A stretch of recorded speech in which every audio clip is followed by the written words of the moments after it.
আজকের গল্প শাবলতলার মাঠ। কাহিনী বিভূতিভূষণ বন্দ্যোপাধ্যায়। গল্প পাঠে এবং সমগ্র পরিচালনায় আমি শুভাশিস। অনেকদিন পরে শাবলতলার মাঠ দেখলাম সেদিন আমার পিসিমার দেশের বাড়িতে। ছেলেবেলায় যখন পিসিমার বাড়ি থেকে দুর্গাপুরে উচ্চ প্রাইমারি পাঠশালায় আসতাম পড়তে, সে আজ 25-30 বছর আগেকার কথা। পিসিমা মারা যাওয়াতে সেই গ্রামে আর যায়নি কখনো। সেদিন আবার কার্য উপলক্ষে গরুর গাড়ি চড়ে যেতে যেতে শাবলতলার মাঠে চোখে পড়ল, মাঠ চোখে পড়ল। কিন্তু কি মস্ত বড় এক কারখানা হচ্ছে সেখানে। রেল লাইন বসছে মাঠের ওপর, বড় রেল লাইন। কত যে লোহা লক্কর যন্ত্র এসে পড়ছে, লোকজন কুলি মজুরের ভিড়, ধুমধাম শব্দ, কি এক বিরাট ব্যাপার। চালাঘর আর তাঁবু, ইঞ্জিনিয়ার আর ওভারসিয়ারের দল খেটে সারা হয়। পাঞ্জাবি ট্রাক্টরের মোটর দাঁড়িয়ে রয়েছে, তারের খুঁটি বসানো হচ্ছে, ইলেকট্রিক টেলিফোনের কত তার লাগানো হবে। ইট বোঝাই লরির ভিড়, নতুন তৈরি চওড়া রাস্তাগুলোর ওপরে চুনের ধুলো, সিমেন্টের ধুলো উঠছে বাতাসে। আমার সেই ছোটবেলাকার শাবলতলার মাঠ কোথায় গেল? সত্যিই তা নেই। তার বদলে কতগুলো তাঁবুর সারি, ইট খোলা, পাথরে কয়লার স্তূপ, চুনের ঢিবি, কাঠের ঢিবি, লোকজন আর হইচই লরির ভিড়।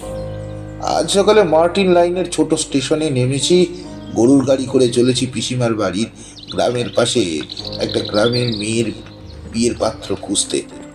রাস্তার ধারে পড়ে শাবলতলার মাঠ। হঠাৎ দেখি তার এই অবস্থা।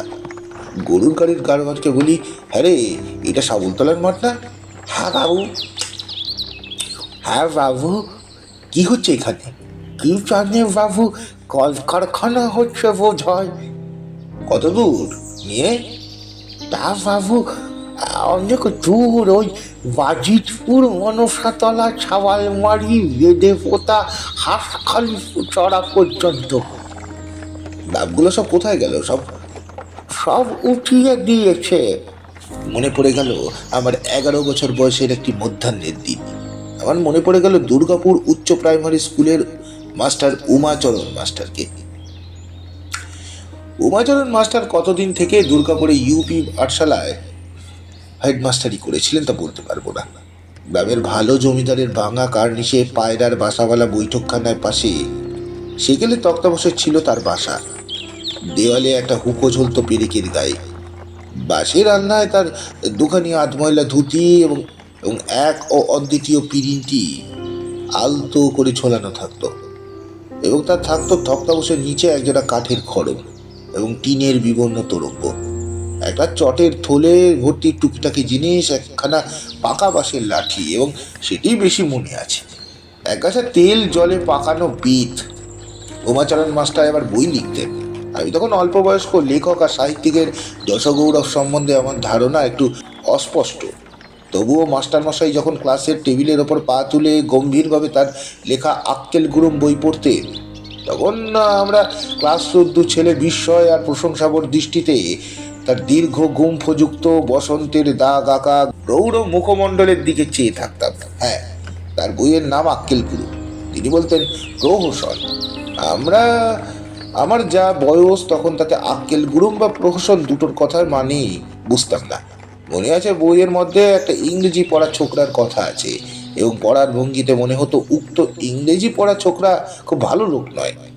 উমাচরণ মাস্টার আমাদের দিকে চেয়ে সগর্বে বলতেন, এই বই পড়ে গোবরডাঙ্গার সেজবাবুর শালা কি বলেছিলেন জানো? বলেছিলেন, উমাচরণ বাবু, আপনি যদি গিরিশ ঘোষের সমান লেখক হবেন। হ্যাঁ, বুঝলে? আমি বলেছিলাম, গিরিশ ঘোষ কে পণ্ডিত মশাই? উমাচরণ অনুকম্পার সুরে হাসি হেসে বলেছিলেন, গিরিশ ঘোষ জানো না? ও কি বা জানো? আমি লজ্জায় চুপ করে থাকি, কি উত্তর দেব? যখন সত্যি জানি নে গিরিশ ঘোষ কে, নাম কোনোদিন শুনিনি। উমাচরণ তার এই মূল্যবান প্রহসন আমাদের কাছে বিক্রি করবার চেষ্টা করতেন, এবং বিক্রিও করেছেন অনেক। প্রত্যেক ছাত্রের বাড়ি একবার খানা করে আক্কেল গুরুম ছিলই। মাইনের টাকা দিলে খুচরো ফেরত দেওয়ার রীতি ছিল না তার। বলতেন, কত বাকি? 7 আনা? নাও, একটা ভালো বই নিয়ে যাও। বাড়ি গিয়ে পড়তে দিও, বাড়ি গিয়ে পড়তে দিও সবাইকে। হ্যাঁ। একদিন পিসিমা বললেন, হ্যাঁ রে, মাইনের টাকা দিলাম, ন আনা ফেরত দিলি না, কোথায়? না পিসিমা, মাস্টার মশাই বই একখানা দিয়েছেন তার বদলে। কি বই? আক্কেল গ্রুপ। ও মা, সে আবার কি? তাই বলে কি সেই বই আনতে গেলি? হ্যাঁ, তুই কি বলে আনতে গেলি? যেমন পোড়ানমুখ মাস্টার তেমনি পোড়ানমুখ ছেলে। বইয়ের নাম শোনো না, আক্কেল গুরু। কেষ্টর শতনাম পাওয়া যায় তো এখন আনগে বড়। তুই ও বই ফিরিয়ে দিয়ে। সে হবে না পিসিমা, তিনি ওসব বাজে বই লেখেন না, এ হলো প্রহসন। সে আবার কি রে? সে তুমি বুঝবে না, গিরিশ ঘোষের নাম শুনেছ? সে আবার কে? আমাদের গায়েও তো নাম কেউ শোনেনি, দুর্গাপুরের লোক নাকি? সে তুমি বুঝবে না, তিনি আমাদের মাস্টার মহাশয়ের মতো প্রহসন বই লেখেন। পিসিমা ধমক দিয়ে বলতে, নাই চুপ কর বাপু, বড্ড পণ্ডিত হয়েছিস তুই। আমি জানি নে, গাল টিপলে দুধ বেরোয়, ফাজিল কোথাকার। ওসব গিরিশ ঘোষ সতীশ ঘোষ বুঝি নে। কাল ওই বই ফেরত দিবি, কেষ্টর শতনাম আনতে পারিস ভালো, নয়তো না ফেরত নিয়ে আনবি, যা। একদিন উমাচরণ মাস্টার মশাই আমাদের অনেক বুঝিয়ে বলেছিলেন, বড় বড় লেখকরা সবাই প্রথম জীবনে তার মতো স্কুল মাস্টারি করে। কথার মাঝখানে আমাদের ক্লাসে সারদা হঠাৎ বলে উঠল, আপনার বয়স কত মাস্টার মশাই? কেন রে? তাই বলছি। উমাচরণ মাস্টার তাকে ধমক দিয়ে বসিয়ে বললেন বটে, কিন্তু তাতে আমরা বুঝতে পারলাম ছেলেটার খটকা বাজছে কোথাও। এই বয়সেও যদি উমাচরণ মাস্টার আমাদের এই স্কুলে মাস্টারি করতে রয়ে গেলেন, তবে কোন বয়সে গিয়ে তিনি কোথায় কি বড় কাজ করবেন? আমাদের ক্লাসে সন্তু কিন্তু বলতো, মাস্টার মশাই খুব বড় পণ্ডিত, ওই রকম হয় না। আমি বললাম, কেন রে? উনি চালতা বাগানের মাঠের ধারে রোজ রোজ বসে রোজ কি করে, বোধহয় লেখে, কবি মানুষ কি না। আমি একদিন সতুর সঙ্গে ব্যাপারটা দেখতে গেলাম। চালতা বাগান বহুকালের প্রাচীন, আম তেঁতুল গাছের ছায়া দিনে মানে সন্ধ্যার মতো অন্ধকার। অনেক রকম মোটা লতার গাছে জড়াজড়ি করে আছে। বাগান পার হয়ে একটা ছোট্ট মাঠ। উমাচরণ মাস্টার সেই মাঠের ধারে বসে বাগানের ছায়ায় আশ্রয় একটা ছেঁড়া মাদুর পেতে, মাদুরের ওপর কাগজ বই ছড়ানো, পাছে উড়ে যায় বলে ছোট ছোট মাটির ঢেলা চাপানো সেগুলির ওপর। আমরা শ্যাবড়া গাছের ঝোপের আড়ালে দাঁড়িয়ে দেখতে লাগলাম। তিনি কখনো উপুর হয়ে লিখছেন, কখনো মাঠের ওপর চেয়ে দেখছেন, কখনো বা আপন মনে বিড়বিড় করে কি যেন বকছেন। সতু সব ভ্রমে চুপি চুপি বললে, দেখলি, কবি মানুষ। আমি বললাম, কি করছে? লিখছে লিখছে, বিড়বিড় করে কি বলছে, ওরকম কবিরা করে থাকে। দুজনে চুপ করে দাঁড়িয়ে কবির কাণ্ড অনেকক্ষণ দেখলাম। এই আমার প্রথম জীবনের এক জীবন্ত কবির ক্রিয়াকলাপ দেখার দুর্লভ সৌভাগ্য। মনে আছে, শ্যাওড়া গাছের ঝোপের পাশেই ছিল একটা কদবেল গাছ। তলা বিছিয়ে পড়া ছিল পাকা পাকা কদবেল। সেই বয়সের লোভ, বিশেষ করে কদবেলের ওপর লোভ দমন করেছিলাম কবির একবার আনন্দ আর বিস্ময়ে। উমাচরণ মাস্টারের তখন বয়স কত? আমার মনে হয় 40-এর ওপরে। কারণ আমার মায়ের বড় ভাই বড় মামা যখন শুনতাম 35, তখন মাস্টার মশাইকে দাদা বলে ডাকতেন। আমরা যেমন নিঃশব্দে সেখানে গিয়েছিলাম, তেমনি নিঃশব্দে চলে এলাম, মনে বিস্ময় আর আনন্দ নিয়ে। এরপর উমাচরণ মাস্টার যা যখন পড়াতেন, তখন হাঁ করে তার দিকে চেয়ে থাকতাম। একজন কবি বটে, উনি ঠিকই বলেছেন, বড় বড় লোকেরা প্রথম জীবনে মাস্টারি করে, বেশি বয়স হয় বটে, কিন্তু উনি একজন কবিও তো হয়েছে। সারদাটা কিছুই বোঝে না। বছরখানেক কাটলো, আমরা কটি ছেলে উচ্চ প্রাইমারি পরীক্ষা দেওয়ার জন্য তৈরি হয়েছি। সেই বছর উমাচরণ মাস্টার আমাদের নিয়ে গিয়ে দেন রানাঘাটে যাবেন পরীক্ষা দেওয়াতে। চারটে ছেলে, মনে আছে, চক্রবর্তীদের কানায় আমি, সতু আর সারদা। দুর্গাপুর থেকে হেঁটে বেরিয়েছি, সাবলতলার মাঠে যখন পৌঁছেছি তখন দুপুর গড়িয়ে গিয়েছে। বড্ড মনে আছে সেই অপরাহ্নের কথা। তখন সাবলতলার মাঠে ঝাঝা করছে রোদ্দুর। মস্ত বড় মাঠের এখানে ওখানে কুল গাছ, শ্যাওড়া ডাঁটা আর বন তুলসীর জঙ্গল। ধুধু করছে মাঠ যেন সমুদ্রের মতো। কুল কিনারা কোথাও নেই। এত বড় মাঠ কখনো দেখিনি। দুর্গাপুর থেকে সাবলতলার মাঠ প্রায় 2-2.5 ক্রোশ পথ। কাছাকাছি কোনো গ্রাম নেই মাঠের কোনো দিকে। একটা সরু মেঠো পথ চলে গেছে কোথায় যেন। সে একটা ফুলের গন্ধ বেরোচ্ছে দুপুরের রোদে। আমরা সবাই ছেলে মানুষ, ক্লান্ত হয়ে পড়েছি। উমাচরণ মাস্টার বললেন, যাও, এরো গাছতলায় বসে নাও। আমাদের প্রত্যেকের কাঁধে একটা করে বোচকা। তার মধ্যে আমাদের বইপত্র আছে, কাপড় গামছা কাঁথা থাকতেই হবে নাকি হোটেলে। আমাদের বোচকা নামিয়ে একটা কুল গাছের তলায় বসলাম সবাই। মাস্টার মশাই বললেন, দেখো তো কুল আছে কিনা। সতু দেখে কুল হয়েছে, ছোট ছোট, খাওয়া যায় না। কানাইয়ের মা ওকে সেখানে গিয়ে খাওয়ার জন্য নারকেল নাড়ু আর রুটি করে দিয়েছিল পুটলিতে। সতু ওর কাছে চেয়ে নিয়ে খেলে। আমি চাইতে গেলাম, কানাই বললে নেই। আমরা একটু পরে সবাই বোচকা রেখে হুটোপাটি করে মাঠের মধ্যে বনতুলসীর জঙ্গলে খেলা করতে লাগলাম। কি সুন্দর লাগছিল। ক্ষুদ্র গ্রামের পাড়ায় পাড়ায় খেলা করে বেড়াই। এত বড় মাঠের এত ফাঁকা জায়গায় খেলা করার সুযোগ কখনো পাইনি। ওদের কেমন লাগছিল জানি না, আমার মনে হচ্ছিল যেন কোনো নতুন রাজ্যে রূপকথার জগতে এসে পড়েছি। তুলসীর মঞ্জরি, সুগন্ধ ভরা অপরাহ্নের বাতাস যেন কোন সুদূরে ইঙ্গিত। যে দেশ কখনো দেখিনি, যার কথা কিন্তু আমরা সর্বদাই উকি দেয়, আজ সেই সাবুলতলার মাঠে এসে সেই দূর দূরান্তকে দেখতে পেলাম। ঝোপে ঝোপে শালিক আর ছাতারে পাখির কলরব।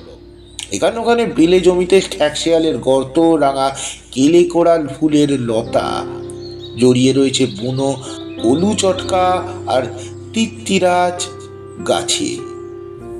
জনমানুষের বাস নেই। একটা কলা গাছ কি আম গাছও চোখে পড়ে না। যেন এই জগতে মানুষের বাস নেই। শুধুই বন ঝোপের শুকনো পাতার ওপর দিয়ে মচমচ করে পাতার ধুলো উড়িয়ে এদেশে চলে যাও। লেখাপড়ার বিরক্তিকর বাধ্যতা এখানে নেই। খেলা ছেড়ে লেখাপড়া করতে কেউ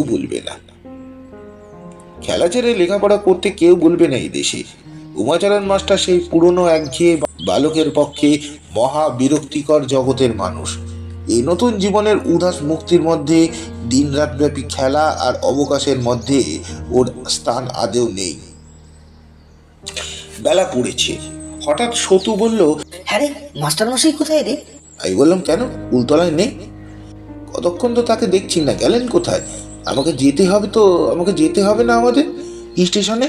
2 ঘন্টার ওপর তো হয়ে গেছে, গাড়ি ধরতে হবে না? আমার মনে হচ্ছিল, গাড়ি ধরে আর কি হবে, রাজা হব নাকি? এই তো বেশ আছি। উচ্চ প্রাইমারির পরীক্ষায় বিভীষিকার মধ্যে আর নাই বা গেলাম। ইন্সপেক্টর এসে সেবার স্কুলে বলে গিয়েছিল রানাঘাটে গিয়ে পরীক্ষা দেওয়ার নাকি গোলমাল আছে। না, খাতায় লিখে পরীক্ষা হয়, গার্ড আছে, সেখানে ঘাড়ের মধ্যে ঝুঁকে একটু দেখা দেখি করবে কি বলা বলি করবে কি, তার আর উপায় নেই। বলা বলি করলেই মহকুমার হাকিমের সামনে গিয়ে হাজির করবে, জেলেও দিতে পারে, জরিমানাও করতে পারে। একটু ফিসফাস করবার জো নেই সেখানে। নবমীর পাঠার মতো কাঁপতে কাঁপতে ঢুকতে হবে হল করে। কি ভীষণ পরিণাম ছাত্র জীবনের, সত্যি বলছি। সাবলতলার মাঠ দেখবার পরে এখানে এসে 2 ঘন্টা ছুটোছুটি করে বেড়ানোর পর আমার জীবনে সার্থকতা খুঁজে পেয়েছিলাম। তা হচ্ছে এইরকম বিশাল মুক্ত বনময় ধুলি ভরা মাঠের অশান্ত অবাধ শান্তি আর স্বাধীনতার মধ্যে খেলা করে বেড়ানো। পরীক্ষা দিয়ে কি হবে? কানাই এসে বললে, আমরা যাবো কখন? মাস্টারমশাই কোথায়? সত্যি তো, তাকে কোনো দিকে তো দেখা যাচ্ছে না। সবাই মিলে খুঁজতে বার হয়ে গেল। সন্তু ডাকতে লাগলো, মাস্টার মশাই, ও মাস্টার মশাই। কোনো সাড়া নাই। সতু ভীত মুখে বললে, বাঘে নিয়ে গেল নাকি? কানাই বললে, দূর, এখানে মানুষ কি বাঘ থাকে নাকি? না, নেই, তোকে বলেছি। তবে গেলেন কোথায়? আমি বললাম, তোরা খুঁজে দেখ না, আমি এখানে খেলা করি। এমনি সময় সারদা হাঁপাতে হাঁপাতে এসে বললে, শিগগির শিগগির আয়, দেখি যা। আমরা সবাই উঠলাম। কি হয়েছে রে, বেঁচে আছেন তো? কথা বলতে বলতেই আমরা সারদার পেছনে ছুটলাম।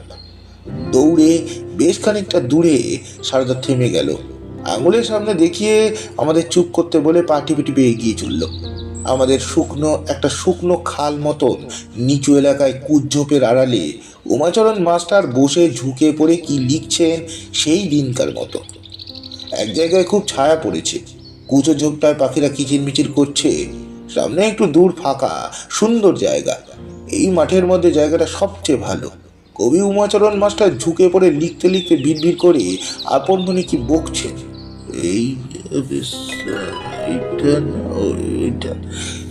এমনকি আপন মনে ফিক ফিক করে হাসছেন।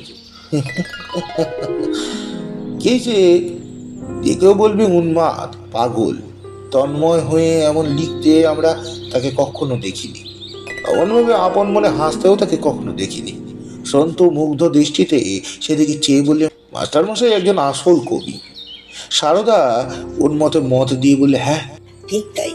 কানাই আর আমি কোনো কথা না বলে এক দৃষ্টে সেই সত্যিকারের জীবন্ত কবিকে চেয়ে চেয়ে দেখতে লাগলাম। আমাদের কত ভাগ্যই যে এমন একটা মাস্টার পেয়েছি। কানাই একটু পরে বললে, কিন্তু ভাই সন্দেহ হলো, ওকে না ডাকলে আমাদের কি উপায় হবে? চল চল ডাকি, কি বলিস? কেউ সাহস করে না। সারদার মনে কবির প্রতি শ্রদ্ধা একটু ফিকে। সে দু একবার আমাদের উপস্থিতি ব্যাপক কাশির আওয়াজ করলে। সতু চুপি চুপি বললে, এই আসতে। সারদা বললে, এই আসতে বই কি, আমরা মরি এখন মাঠের মধ্যে সন্ধেবেলা, বাঘে ধরু সব শুদ্ধ। বলে সজোরে একবার কাশির আওয়াজ করতেই উমাচরণ মাস্টার চমকে পিছন ফিরে চাইলেন।